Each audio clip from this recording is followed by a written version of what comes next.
So what causes stress? I think we've already touched on it, but I want to sum it up with a analogy from Stoicism. Talk about the cart, the dog that's tied to the cart.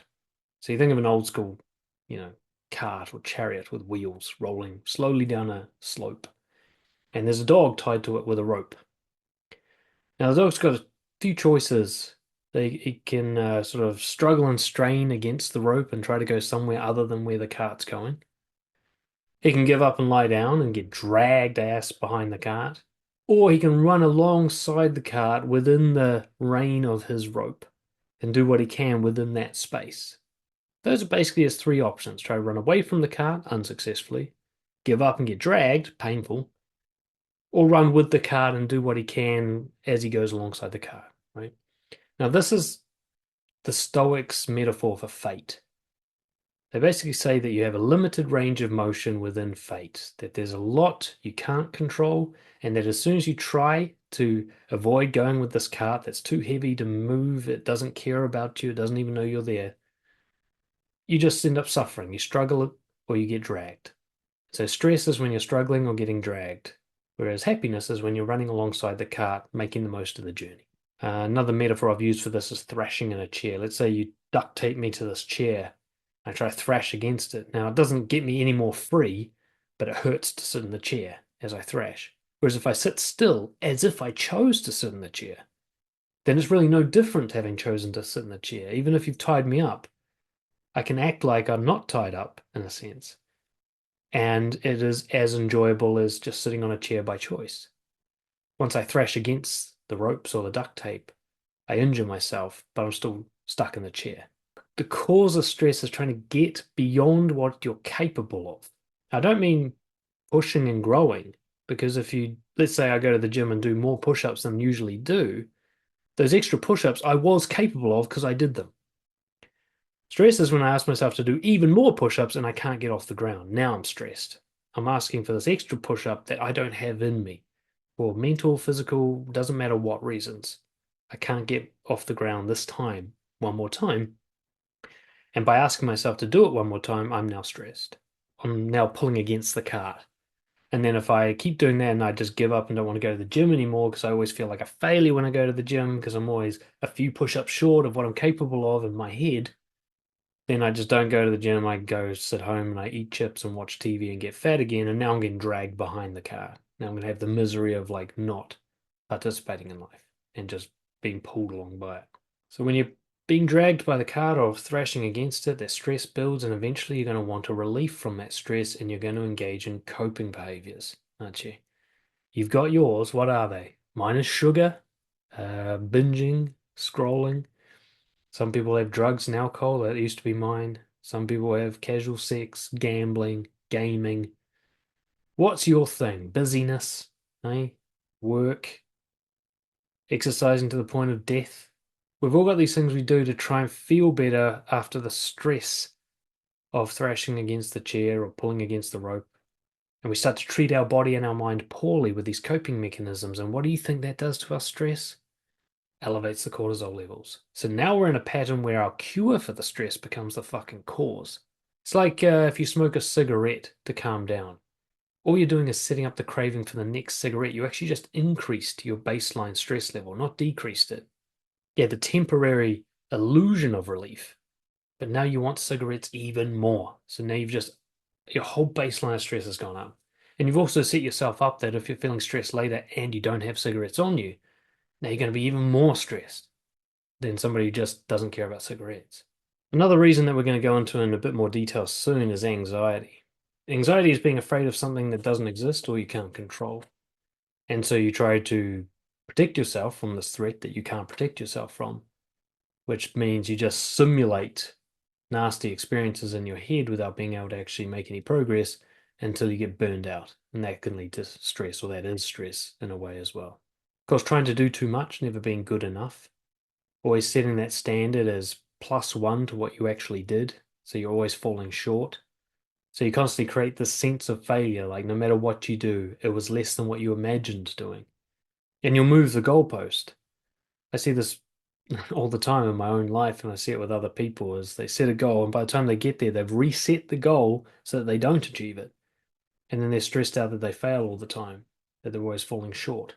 Quite often I see stress as being a combination of like external bad luck and then poor reactions that kind of generate or manufacture bad luck. So let's say a couple of things go wrong in a row, and bad luck tends to stack up. It doesn't spread evenly, does it? I think it follows chaos theory or something that, you have a good run and then you have a stack of things go wrong at once because life is random. It's not, structured in a on off type thing. So you have a little stack, you take a bit of a hit, you're not at your best, and then you react urgently or from a stressful place. You don't think things through, and then you cause three more problems for yourself, and now you got a real stack on your hand, and then you're sort of coping mechanisms and you're worrying about that and getting yourself all stressed out, and then another stack hits you.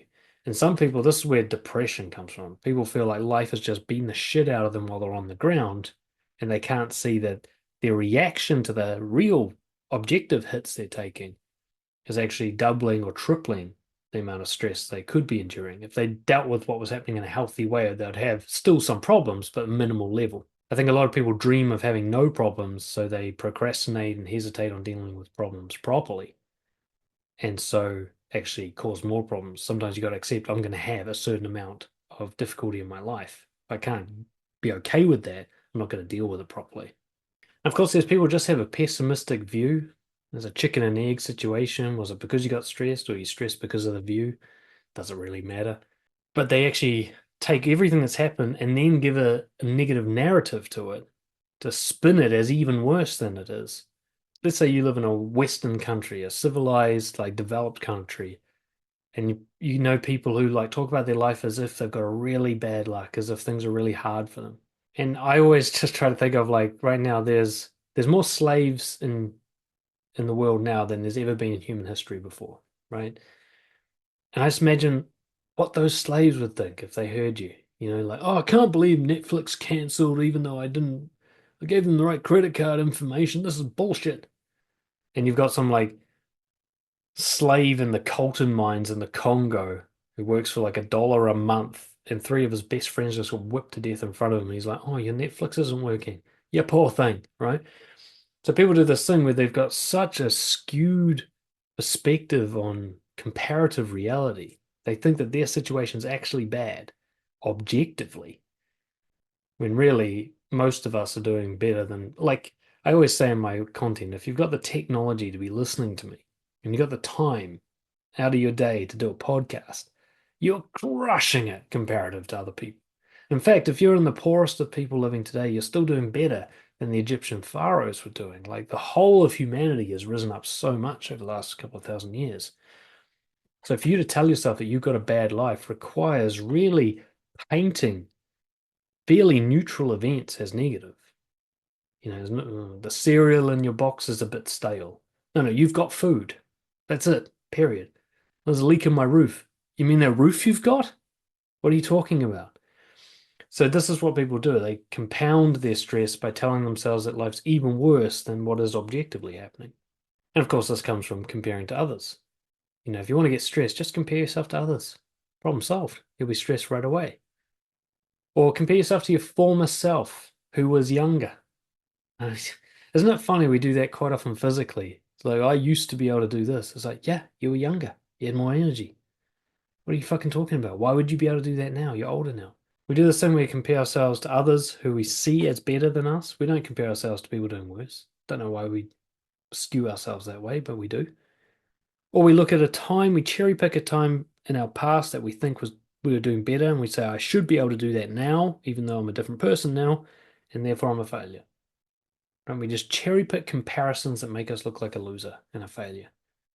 And then we wonder why we're stressed all the time.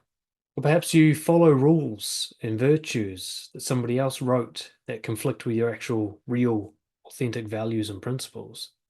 I mean, I see people do this all the time. It's very stressful. It creates cognitive dissonance to follow rules that you don't believe in or to do behaviors that you feel guilty about. And people do this all the time, right? There are plenty of people who live by religious commandments or even secular laws that they don't agree with, And it creates a dissonance, like an authenticity gap, a difference between who you know you should be and who you're actually being.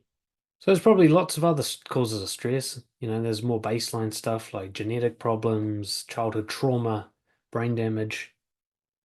But what we can see is there's generally this overall focus on trying to control something that we can't or shouldn't try to control, holding ourselves to a standard that's imaginary rather than realistic, and just compounding these two things against each other, and then coping with that stress in a way that actually just aggravates it.